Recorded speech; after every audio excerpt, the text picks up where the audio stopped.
영손과 기도. 찬미 예수님.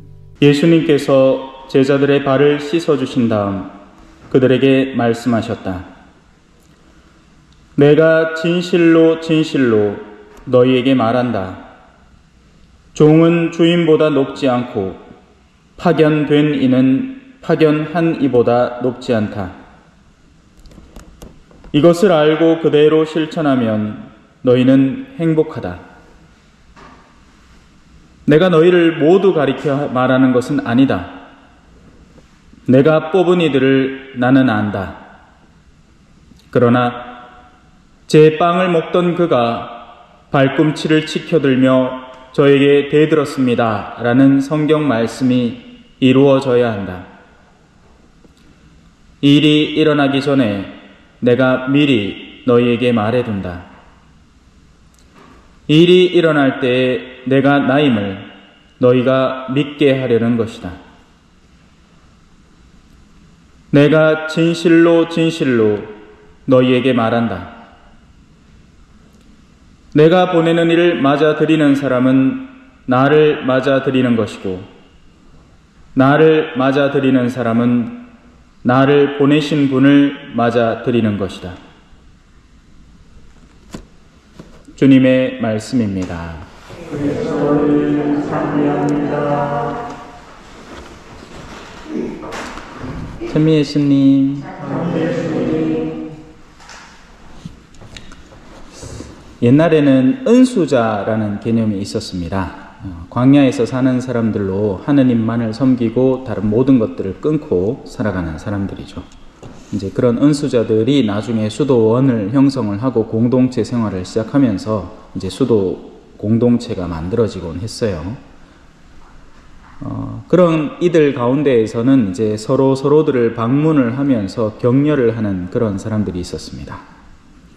한날은 한 은수자가 다른 은수자를 찾으러 그의 거처에 갔어요. 그런데 깜짝 놀란 겁니다. 왜냐하면 은수자의 거처 같아 보이지 않았거든요. 가보니까 화려한 침대가 있고 심지어는 시종까지 있어서 그가 발 씻을 물을 마련해 주곤 합니다. 그러면서 이 사람의 내면 속에 이제 부정적인 감각이 막 스며들게 된 거죠. 근데 이제 나중에 알고 보니 그 사람과 이제 야심한 밤에 이야기를 나누게 됐습니다.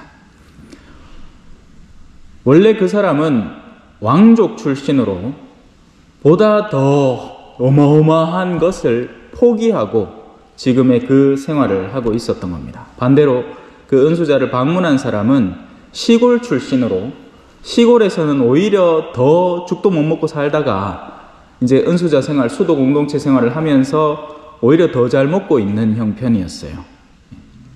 그러니 상황이 완전히 바뀐 거죠.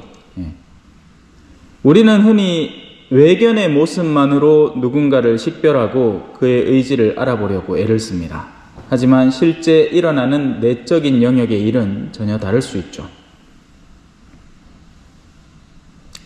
누군가가 좋은 것을 마구 베푼다고 우리는 그 사람을 좋다라고 생각할 수 있겠지만 만약에 그 사람이 실제로 그걸 베풀기 위해서 다른 데에서 무언가를 훔쳐와다가 아니면 다른 이에게 그런 엉뚱한 기부금을 잔뜩 받아다가 찔끔 내어놓는 거라면 그 사람은 도둑질을 하고 있는 겁니다.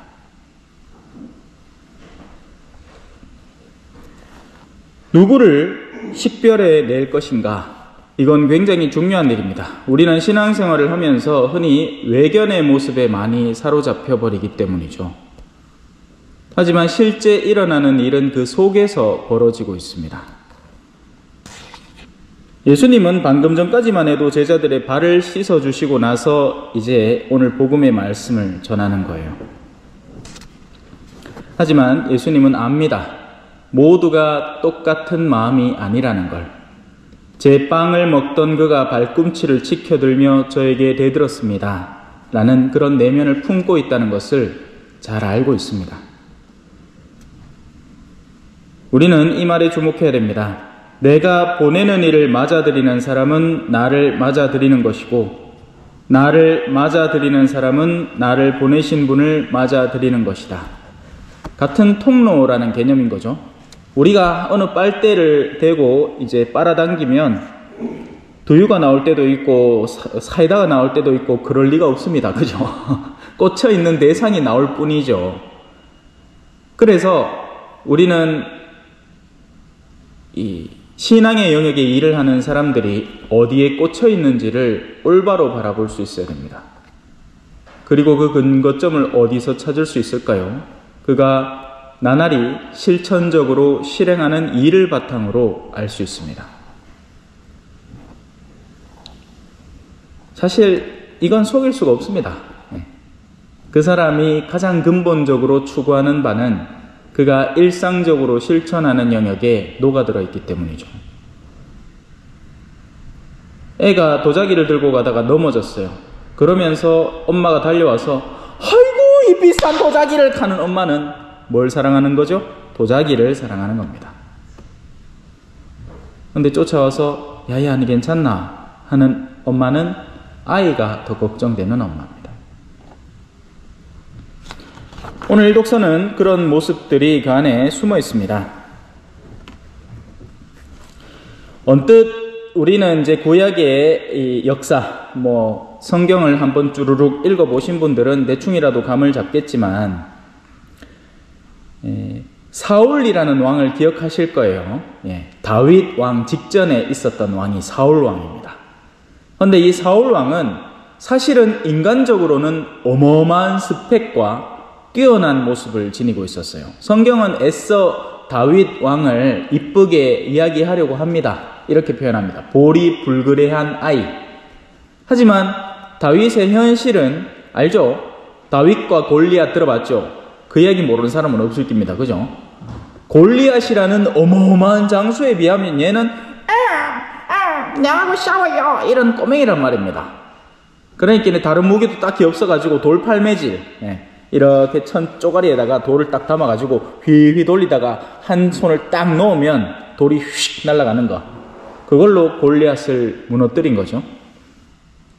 사울이라는 이 왕은 인간적으로 봤을 때는 완전히 서울대 출신, 정제계 출신의 막 귀족 집안에 온갖 좋은 건 다 타고났던 사람이라는 겁니다. 하지만 오늘 이 안에는 이렇게 표현합니다. 하느님께서는 베냐민 지파 사람으로서 키스의 아들인 사울을 그들에게 40년 동안 임금으로 세워주셨습니다. 40이라는 숫자가 우리 교회에서 무엇을 상징하죠? 사순절이 40입니다. 사순절이라는 말의 의미가 40이에요. 옛날에는 40일을 정확하게 지켰는데 시간이 흘러오면서 사실은 40일이 아니게 됐어요. 이것저것 막 뒤섞이게 되면서. 여하튼 전통적으로 40이라는 숫자는 어디 나오느냐 하면 노아의 방주 때 비가 온 기간이 40일입니다. 이스라엘 백성들이 광야에서 헤맨 시간이 40일입니다. 예수님이 광야에서 머문 시간이 40일입니다. 그래서 40일이라는 것은 고생 바가지를 의미하는 겁니다. 하느님은 일부러 이스라엘 백성들에게 사울이라는 뛰어난 인간적 스펙을 가진 사람을 그들의 지도자로 세워서 이스라엘 백성들로 하여금 고생하게 만든 겁니다.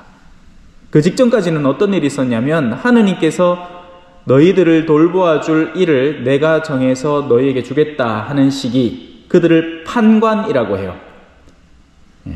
일들을 판별하면서 하느님의 뜻을 올바로 식별하면서 앞으로 나아가는 이들이 판관들인 거죠.